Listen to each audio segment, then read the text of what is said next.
ఇలా వ్యవసాయ డిపార్ట్మెంట్ అన్ని డిపార్ట్మెంట్ కోఆర్డినేషన్తో అప్పుడు చాలా శ్రమపడి ఎక్కడి నుంచి మిషనరీ అని తెప్పించారు. మీరు వెళ్ళిపోవడం కాదు, చూసి మీరు నచ్చితే సబ్సిడీ తక్కువ రేటుకి వస్తున్నాయి. 25 లక్షలు ఇంత మిషన్ అంటే 20 లక్షలు హార్వెస్టింగ్. ఇప్పుడు 5 లక్షలకు వచ్చింది చిన్న మిషన్. 5 ఎకరాలు 6 ఎకరాలకి సరిపోతుంది. 100 ఎకరాలు ఉన్నాడు పెద్ద ఉండాలా. మన దగ్గర 100 ఎకరాలు ఉన్నాడు ఎవడు ఇప్పుడు ఎవడు లేడు. 5 లక్షల మిషన్ సరిపోతుంది. 5 లక్షల మిషన్ అందరూ కొనాల్సిన లేదు. నేను సలహా ఇస్తాను, ఎంతవరకు చూడండి. నేనే వ్యవసాయంలో నాకు కూడా పెద్ద అనుభవం లేదు. మా తాతగారు మా అమ్మగారు గారు మధ్యాహ్నం కూడా భోజనం క్యారియర్ తీసుకెళ్ళేవాడు. గుర్తుంటే క్యారియర్ తీసుకెళ్ళి భోజనం తీసుకెళ్తూ ఉండేవాడు. అదే తెలిసిన అది వ్యవసాయం నాకు తెలియదు. అదే వ్యవసాయంతో అవసరం నాకు తెలుసు, అందుకని మాట్లాడుతున్నాను. నేనేమంటానంటే డ్రోన్ ఫ్లై చేశాను. డ్రోను ఇక డ్రోను 10 లక్షల డ్రోన్. అది 2 లక్షలు కడితే 8 లక్షలు. మీరు కూడా ఇంట్రెస్ట్ చూపిస్తే అందరూ కొనొద్దండి. అందరూ కొనేసుకొని ట్రాక్టర్ అందరూ కొనేసుకొని మళ్ళీ అమ్మించుకోవడం ఎందుకు? నేను చెప్పినట్టు మండలానికి 3-4 కుర్రోళ్ళు సెలెక్ట్ అయ్యి ఇటువంటి యంత్రాలు 2 కుర్రోళ్ళు ఒక యంత్రం, 2 కుర్రోళ్ళు ఇంకో యంత్రం కొనుక్కుంటే అది మీ మండలంలో అందరూ కూడా అద్దె తీసుకుంటే మీకు పని అవుతుంది తక్కువ రేటుకి. వాళ్ళకి ఎంప్లాయ్మెంట్ వస్తుంది. ఇప్పుడు లోన్లు కూడా ఇస్తున్నారు, చాలా తక్కువ లోన్ ఎక్కువగా ఇస్తారు. లోన్ కూడా సబ్సిడీ కూడా ఇస్తున్నారు.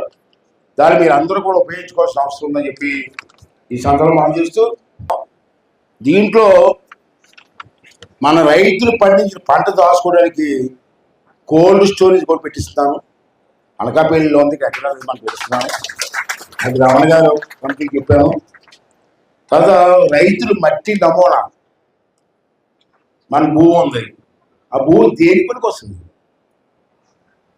మట్టి నమూనా టెస్ట్ చేస్తే మనకు తెలుస్తుంది.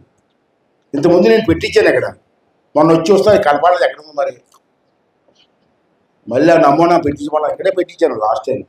రైతులు మట్టి తీసుకొచ్చి టెస్ట్ చేసుకొని ఆ మట్టి మామిడి తోట పనికి వస్తుందా, దేని పనికి వస్తుంది చూసుకొని అది వేసుకుంటూ ఇప్పుడు అది తీసేసారు. ఇక్కడ మళ్ళీ పెట్టిస్తున్నాను, అది కూడా వాడుకోండి.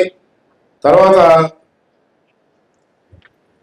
కొత్త కమర్షియల్ క్రాప్స్ వచ్చాయండి ఈ మధ్య. నేను అనంతపురం జిల్లా, నెల్లూరు జిల్లా, కొన్ని జిల్లాలు తిరిగాను, చూశాను. ఎంత బాగా చేస్తారంటే మేష్ గారు, పైన కోల్డ్ ఫారం పెట్టారు, కింద చేపలు చెరువు పెట్టారు.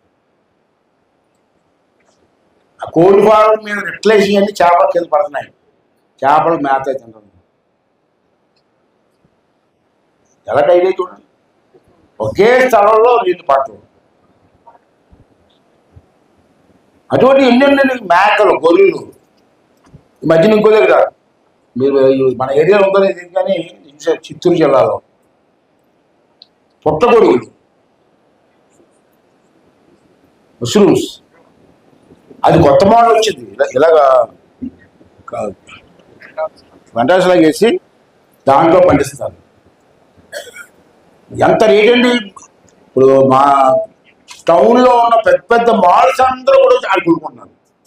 ప్యాక్ చేసి కేజీ 1/2 కేజీ అవి కూడా చేసుకొచ్చి పడం. ఇవన్నీ చేయాలంటే తపన ఉండాలా, చేసే ఓపిక ఉండాలా.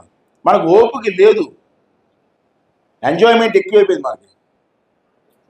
సెల్ ఫోన్ చూసుకొని కూర్చోవడం, రాని షాపులు చుట్టూ తిరగడం వస్తుంది. రైతులకు ఊపిరి వస్తుంది.